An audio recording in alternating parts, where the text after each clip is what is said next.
Hello mga kaibigan, maayong buntag.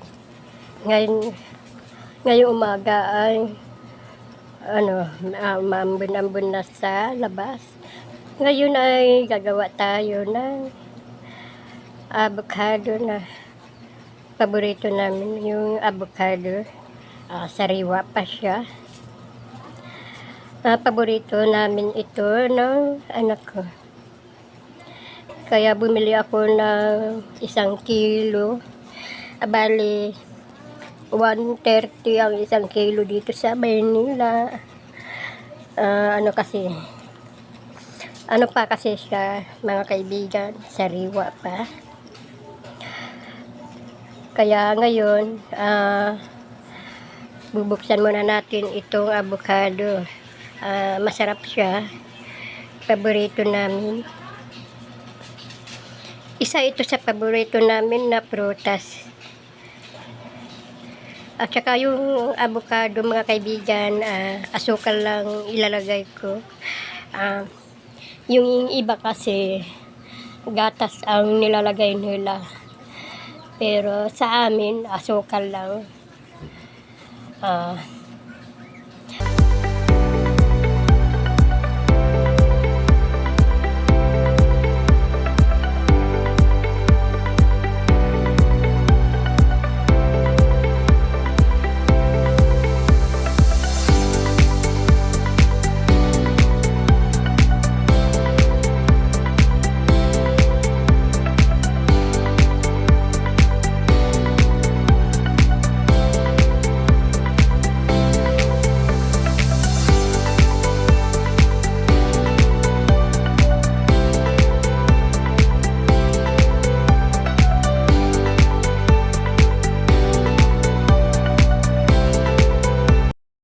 Sobrang the best talaga itong avocado.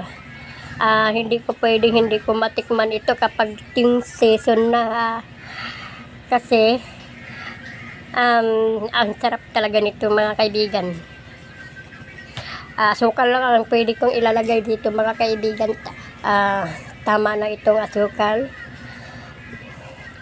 Bago yan, tinatanggal ko muna, mga kaibigan, kasi buti na lang sinamahan ako ng bunso kong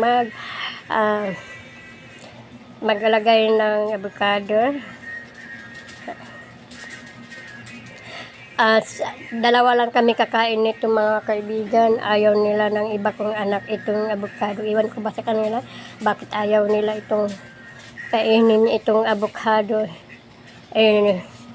Sa totoo lang, napakasarap itong avocado, mga kaibigan.